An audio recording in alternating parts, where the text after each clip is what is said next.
أعوذ بالله السميع العليم من الشيطان الرجيم.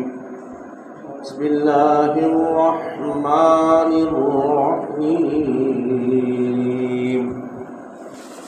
إذ تسعدون ولا تلوون على أحد والرسول يدعوكم في أخراكم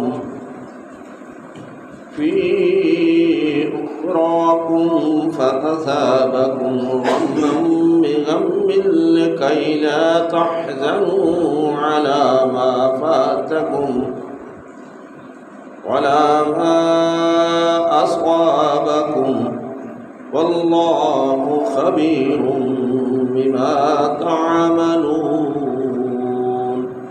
صدق الله العظيم وصدق رسوله النبي الكريم. نحن على ذلك من الشاهدين وشاكرين والحمد لله رب العالمين. اما بعد، اللہ تبارک و تعالیٰ کی حمد و ثنا کے بعد آقا نامدار فخر الموجودات سید القرنین سید الثقلین والی بطحہ امام الانبیاء سید المرسلین و خاتم النبیین حضرت محمد مصطفیٰ احمد مصطفیٰ صلی اللہ علیہ وآلہ وسلم کی ذات اقدس پر کروڑوں درود و سلام. حاضرین و سامعین، بزرگواران و برادران اور انتہائی قابل احترام اور بہنوں، آج کا خطبہ ماہ رواں شوال المعظم کی مناسبت سے 3 ہجری غزوہ احد شوال کے مہینے میں رونما ہوا.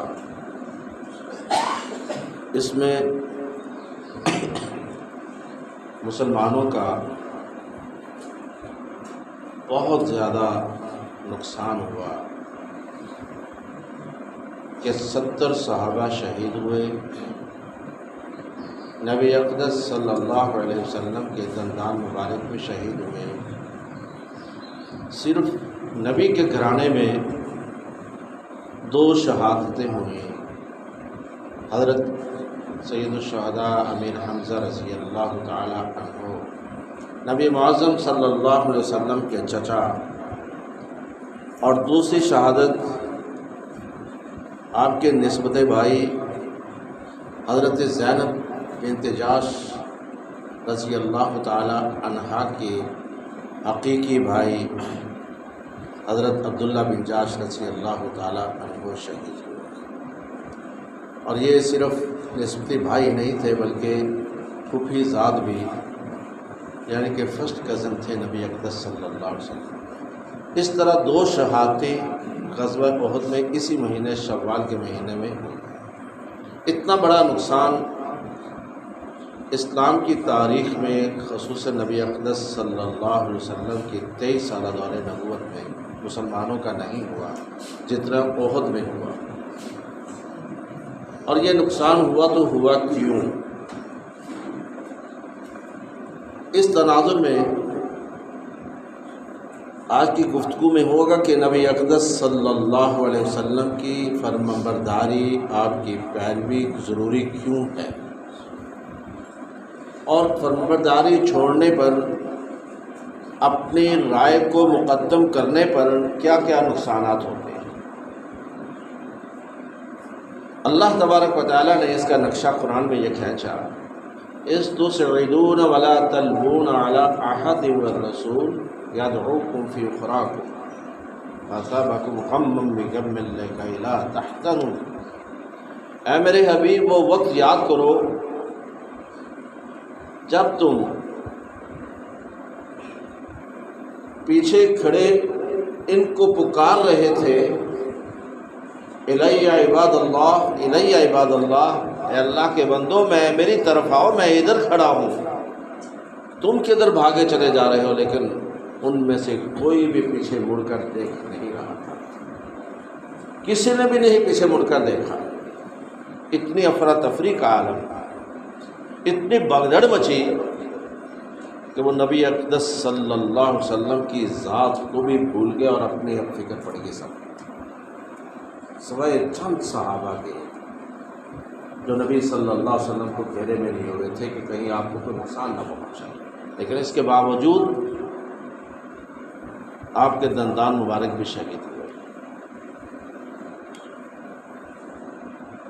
افواہ پھیل گئی کہ نبی اقدس صلی اللہ علیہ وسلم بھی شہید ہو گئے۔ اس سے صحابہ دل برداشتہ ہو گئے۔ اتنا بڑا نقصان کہ مدینے کا کوئی گھرانہ ایسا نہیں تھا جہاں پہ کوئی شہادت، جن کی شہادت نہ ہوئی، یعنی کہ ہر گھر کے اندر شہادت تھی۔ نبی صلی اللہ علیہ وسلم نے صحابہ کو تعینات فرمایا میدان میں، تو آپ نے اپنی جنگی مہارت کے بل بوتے پہ ایک پہاڑی کا دھانا دیکھا اور جائزہ لیا کہ اس طرف سے ہم پر حملہ ہو سکتا ہے، تو اس میں 50 تیر انداز تعینات فرما دیے۔ ایک ان کا امیر مقرر کر دیا عبداللہ بن جبیر رضی اللہ تعالی عنہ۔ اب 50 تیر اندازوں کو یہ حکم ہوا کہ تم لوگوں نے کسی صورت بھی یہ جگہ نہیں چھوڑنا، اور خیال رکھنا ہے کہ ادھر سے کوئی پیچھے سے حملہ آور نہ ہو پائے۔ اب دھانے پہ تعینات صحابہ 50 تیر انداز، جنگ شروع ہوئی، مسلمانوں کو ابتدائی فتح حاصل ہو گئی۔ مشرکین مکہ کا لشکر میدان چھوڑ کر بھاگ نکلا۔ جب وہ بھاگ نکلا تو صحابہ نے مال غنیمت اکٹھا کرنا شروع کر دیا۔ میدان خالی ہو گیا دشمن سے۔ ان تیر اندازوں نے یہ سوچا کہ اب ہمیں فتح حاصل ہو گئی، دشمن تو بھاگ گیا میدان چھوڑ کر، تو لہٰذا مال غنیمت اکٹھا کرنے کے لیے اب اتر جانا چاہیے، یہ جگہ چھوڑ دینی چاہیے۔ عبداللہ بن جبیر رضی اللہ تعالیٰ عنہ جو امیر تھے اس تیر اندازوں کے، انہوں نے کہا کہ نبی صلی اللہ علیہ وسلم کا حکم یہ ہے کہ کسی صورت بھی تم لوگوں نے یہ جگہ نہیں چھوڑا، فتح حاصل ہو یا شکست۔ اس کا مطلب ہے کہ تا حکم ثانی یہ جگہ تم لوگوں نے نہیں چھوڑنا جب تک میرا دوبارہ کوئی حکم نہیں آ جاتا۔ لیکن 50 تیر اندازوں میں سے بقول مورخین کے سیرت نگاروں کے 42 تیر اندازوں نے یہ جگہ چھوڑ دی۔ وہ دھانا چھوڑ کر نیچے آ گئے، پیچھے 8 رہ گئے۔ حضرت خالد بن ولید رضی اللہ تعالی عنہ ابھی ایمان نہیں لائے تھے اور وہ مکی لشکر کے ساتھ تھے۔ انہوں نے بھاگتے ہوئے میدان کا پھر جائزہ لیا، پیچھے مڑ کر دیکھا تو وہ دھانا خالی تھا۔ جہاں 50 تیر انداز تھے وہاں ان کو چند تیر انداز نظر آئے۔ وہ سمجھ گیا کہ ان کا مقابلہ کرنا تو کوئی مشکل نہیں، 7-8 لوگ ہیں، ان کو ختم کر دیں گے۔ 16 میل کا چکر لگایا۔ احد پہاڑ 16 میل کے سراؤنڈنگ میں ہے۔ 16 میل کا چکر لگایا مکی لشکر نے۔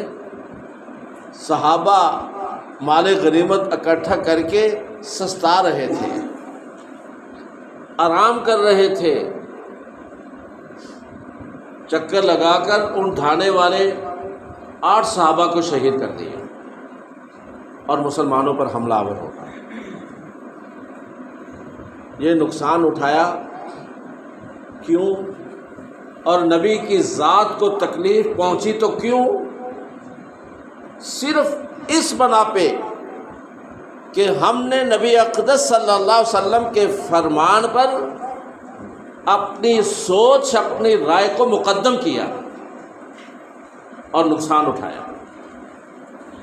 اور آج بھی فرمان رسول پر جب ہم اپنی رائے کو مقدم کرتے ہیں تو نقصان اٹھاتے ہیں، جبکہ مومن کی یہ شان ہے کہ ما کان للمؤمن ولا مؤمنۃ اذا قضى الله ورسوله امرا ان يكون لهم الخيار، کہ مومن اور مومنہ کے لائق نہیں کہ نبی صلی اللہ علیہ وسلم یا اللہ کا کوئی حکم آ جائے اور وہ اپنا اختیار استعمال کرے، یعنی کہ اپنا اختیار ختم ہو جاتا ہے۔ اور قرآن نے بھی مختلف مقامات پہ یہ کہا ہے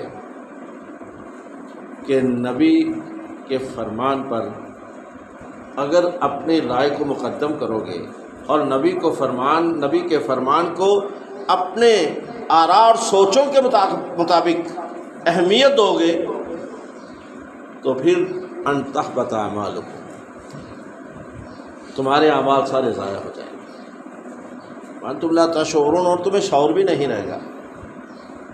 قرآن نے کہا لا ترفعوا اصواتکم فوق صوت النبی ولا تجہروا له بالقول كجهر بعضکم لبعض ان تحبط اعمالکم وانتم لا تشعرون، کہ تم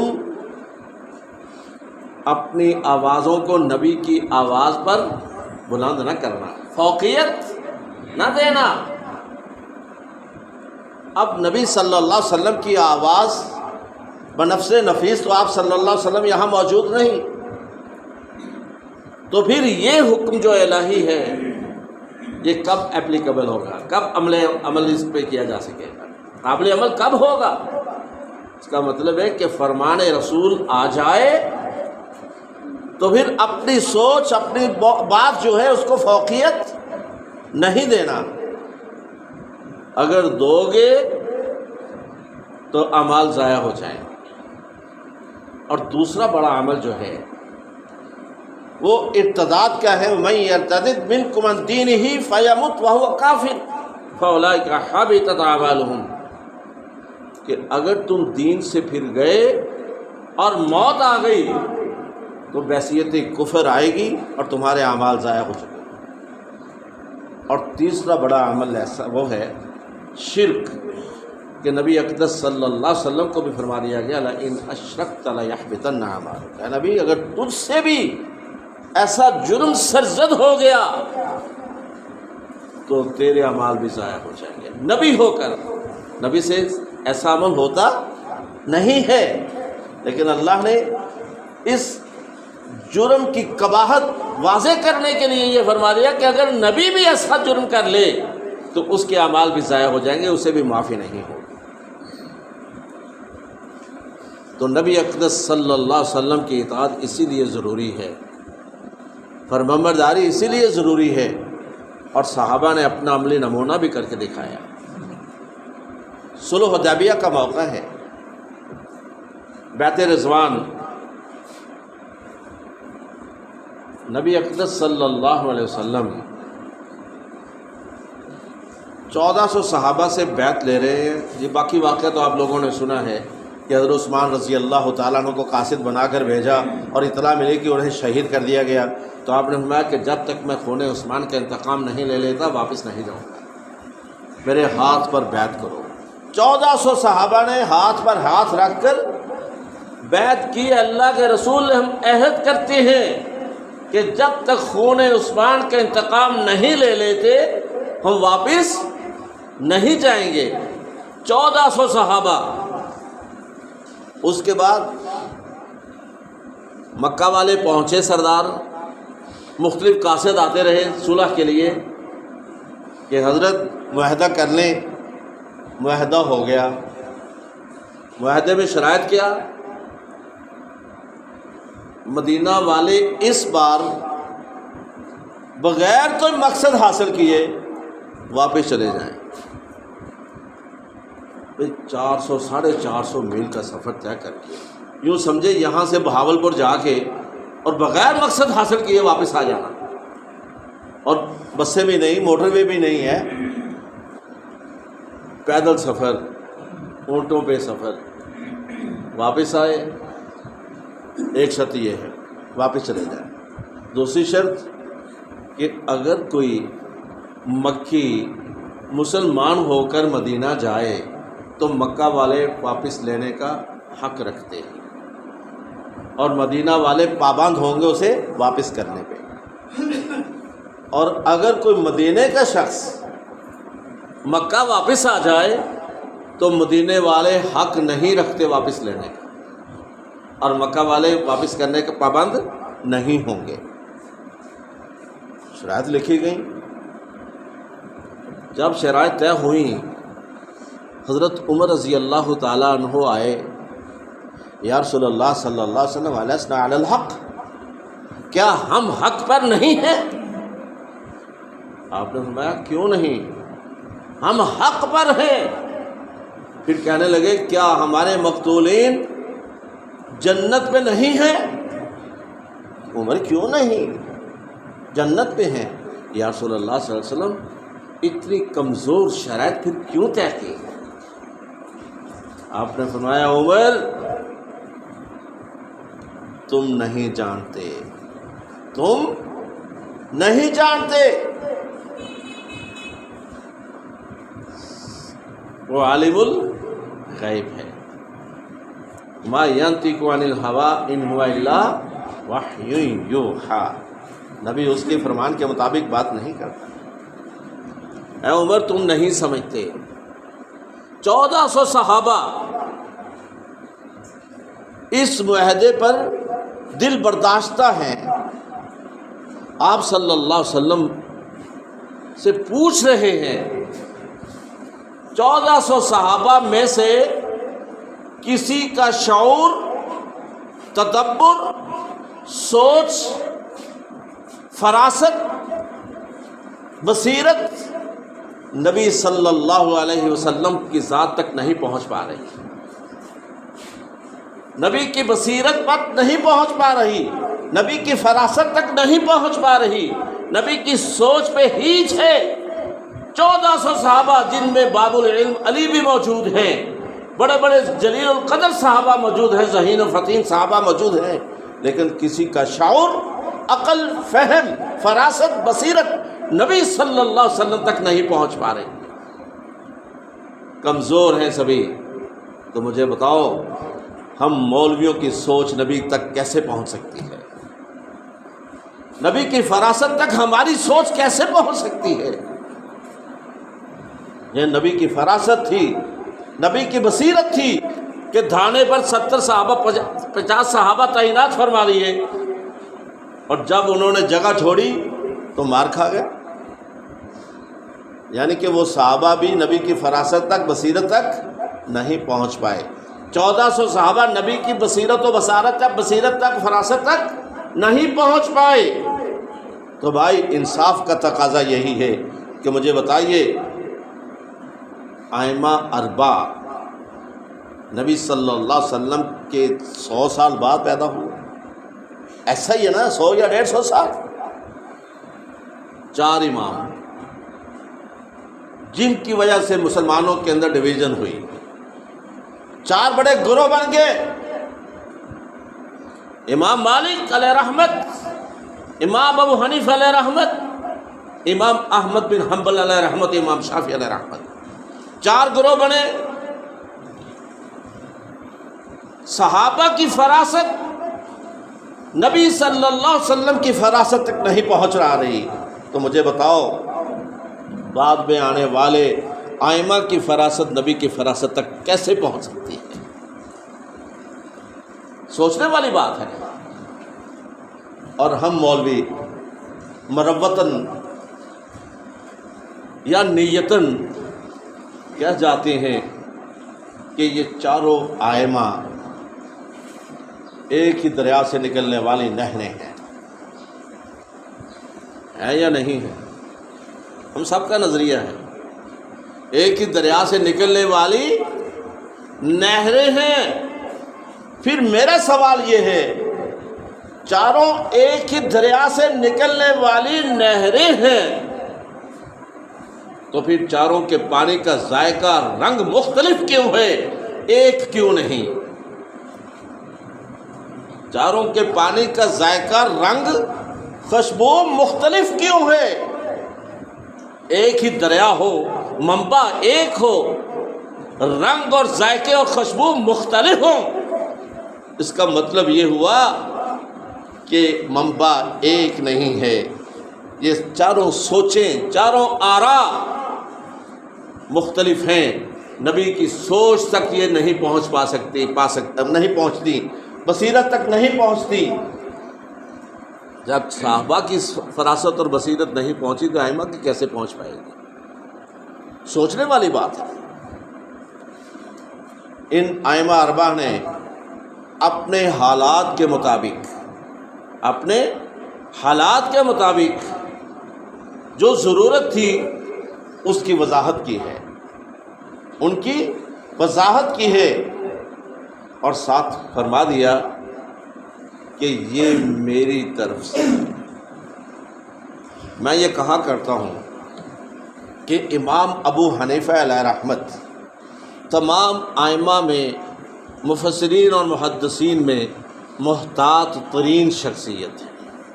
محتاط سمجھتے ہیں؟ احتیاط برتنے والی شخصیت، اتنی محتاط ترین شخصیت ہے کہ آپ نے اپنی زندگی میں 83,000 مسائل پیش کیے، 83,000 مسائل پیش کیے ہیں، لیکن کسی ایک مسئلے میں بھی شک شبہ نہیں رہنے دیا۔ فرما دیا کہ یہ میری طرف سے ہے، میرا قول ہے، میرے مطابق ہے، میری سوچ کے مطابق ہے، اگر صحیح حدیث مل جائے تو اس کو چھوڑ دینا۔ اپنے فرمان میں، قرآن کے حکم میں، نبی صلی اللہ علیہ وسلم کے فرمان میں گڑبڑ نہیں کی، سچائی بیان کی، احتیاط برتا کہ کہیں سننے والا بے وقوف یہ نہ سمجھ لے کہ یہ فرمان رسول بتایا جا رہا ہے۔ تو اس لیے جب موازنہ کیا جائے باتوں میں، حکموں میں، تو حضرت امام ابو حنیفہ علیہ رحمت کا فرمان جو ہے وہ واضح ہوتا ہے کہ یہ میرے مطابق یہ ہے، یہ میری سوچ ہے، یہ ہے انٹرپریٹیشن ان کی تشریح ہے۔ لیکن یاد رکھو، قرآن کی تشریح نبی اقدس صلی اللہ علیہ وسلم کا فرمان ہے، لا تفسر القرآن برائکم، قرآن کی تفسیر اپنی رائے سے نہ دینا، اپنی سوچ کے مطابق تفسیر نہ کرنا۔ تفسیر وہی ہوگی جو محمد رسول اللہ کر کے گئے صلی اللہ علیہ وسلم، کیونکہ نبی اقدس صلی اللہ علیہ وسلم کی ذمہ داری بھی یہی تھی، ڈیوٹی بھی یہی تھی۔ اِنَّا أَنزَلْنَا إِلَيْكَ الذِّكْرَ لِتُبَيِّنَ لِلنَّاسِ مَا نُزِّلَ إِلَيْهِمْ، اے میرے حبیب جو کچھ ہم تیری طرف نازل کر رہے ہیں اس کو کھول کھول کر بیان کر دو، اس کی تعبیر و تشریح بیان کر دو کہ ہم نے لوگوں کی طرف کیا کچھ بھیجا ہے۔ اس کا مطلب ہے کہ نبی صلی اللہ علیہ وسلم کی ڈیوٹی اور ذمہ داری یہ تھی کہ وہ قرآن کو کھول کھول کر قرآن کی تعبیر و تشریح بیان کر دے لوگوں تک کہ ہم نے قرآن میں بھیجا کیا کچھ ہے اور لوگوں کے لیے کیا رہنمائی ہے۔ تو اس کا مطلب کہ قرآن کی تعبیر و تشریح نبی اقدس صلی اللہ علیہ وسلم نے اپنی زندگی سے عملی تفسیر بھی پیش کی اور فرمودات بھی پیش کیے۔ اس کی چھوٹی سی مثال دوں گا۔ زکوٰۃ کے مصارف ہیں، ان میں ایک لفظ ہے فی سبیل اللہ۔ لفظ کیا ہے؟ فی سبیل اللہ، زکوٰۃ استعمال کر سکتے ہو۔ اب فی سبیل اللہ کی وسعت دیکھیں کتنی ہے۔ ہر کوئی یہ کہے گا کہ اللہ کے راستے میں جو بھی کام ہے وہ فی سبیل اللہ ہے، لیکن صحابہ فرماتے ہیں کہ نبی اقدس صلی اللہ علیہ وسلم نے فرمایا کہ فی سبیل اللہ میں صرف مجاہدین کے گھرانے آئیں گے، مجاہدین کے بیوی بچے آئیں گے۔ فی سبیل اللہ میں یہ عام نہیں، صرف مجاہدین کے گھرانے مقصود ہے کہ مجاہد چلا گیا، گھر کے اخراجات کون برداشت کرے گا؟ تنہا تو نہیں وہ مجاہد لے رہا، تو بیوی بچے کہاں سے پلیں گے؟ تو یہ قوم پہ فرض ہوگا کہ وہ زکوٰۃ سے بیوی بچوں کی پرورش کرے، ان کو اخراجات دیں۔ یہ فی سبیل اللہ کا مطلب ہے۔ اس کا مطلب فی سبیل اللہ جو وضاحت نبی اقدس صلی اللہ علیہ وسلم نے دی وہی وضاحت قبول کرنا ہوگی، ہم اپنی طرف سے نہیں کر سکتے۔ اللہ تبارک و تعالیٰ سے دعا ہے کہ کہ اللہ ہمیں صحیح قرآن اور فرمان رسول کا فہم حاصل کرنے کی توفیق عطا فرمائے۔ اللہ تبارک و تعالی ہمیں صحیح متبع اور مطیع بنائے۔ یہ انشاءاللہ الرحمن ٹاپک چلے گا، اللہ ہمیں اس پہ عمل کرنے کی توفیق عطا فرمائے۔ وآخر دعوانا الحمدللہ رب العالمین۔